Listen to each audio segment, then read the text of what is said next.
Have a seat. Thank you so much. Nick, man, we've been having so much fun the last couple of days. I mean, I can't imagine what life is like with you on the road. I mean, your sense of humor is just awesome.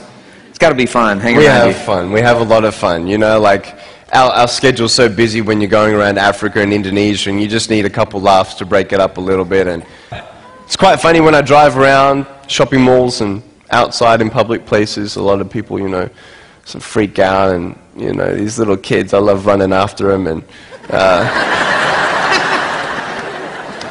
there was this one boy who saw me one day and he goes, "What happened?" And I went up to him and I go, "Cigarettes." And I love freaking kids out, man. We were in this airplane one day and my friends put me in the overhead compartment.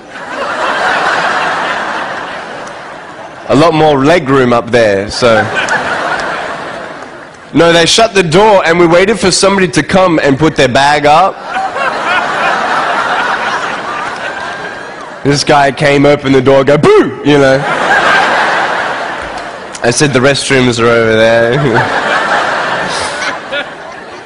The funniest story, though, is I was in a car one day, and when you see me from the outside of the car, you have no idea that I have no arms and no legs. You just see my head. And we're at the traffic lights one day, and this car comes up next to us, and this girl's looking at me.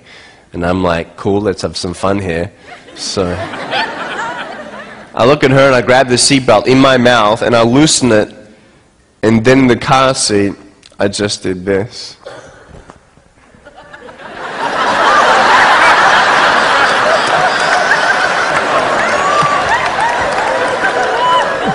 She was like...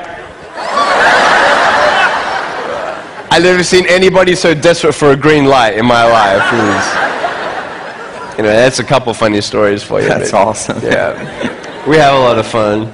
We've been having a blast the last couple of days, but I know, Nick, when you were born without limbs, there's no medical reason for it, and your parents, I can't imagine what they felt, you know, with kids teasing you and wondering why God did this. Did you ever question God? Definitely, definitely. I went to church every Sunday and went to Sunday school and learned, you know, all the favorite Bible verses like Jeremiah chapter 29 verse 11.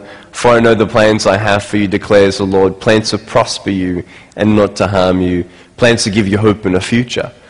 And I looked at that thing and I'm like, you know, other people could apply that in their life, but I couldn't. I couldn't see that hope and future. I got so angry at God. I said, "God, why'd you make me like this? Why?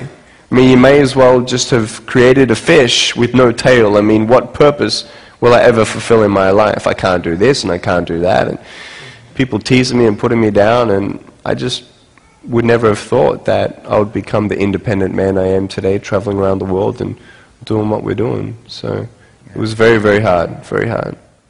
And the purpose now is starting to come to light. And I can imagine you've gotten 2 degrees. Type what? Oh, we've done a double degree in accounting and financial planning. I've done it, and by the grace of God. And with this foot, I type 43 words a minute on a normal computer. It's pretty cool. That's awesome. Yeah. Well, what was the turning point for you? I mean, questioning God, not knowing the purpose. I mean, what happened to get you to realize that God cared about you even in these times where you couldn't see it? Right.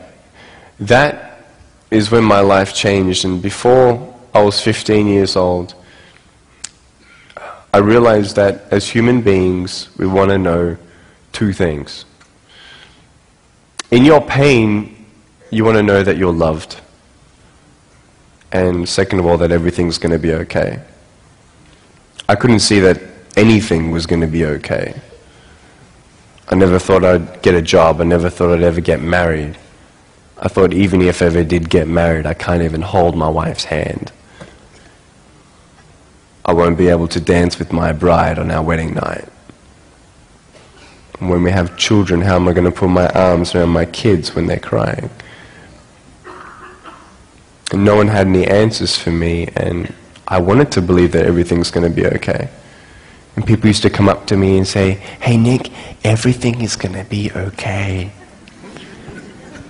I used to go to him, everything is going to be okay. I want to go up there and headbutt him, you know what I mean? Like, what do you know? You don't know how my pain is. You don't know what's around the corner. How can you tell me that everything's going to be okay?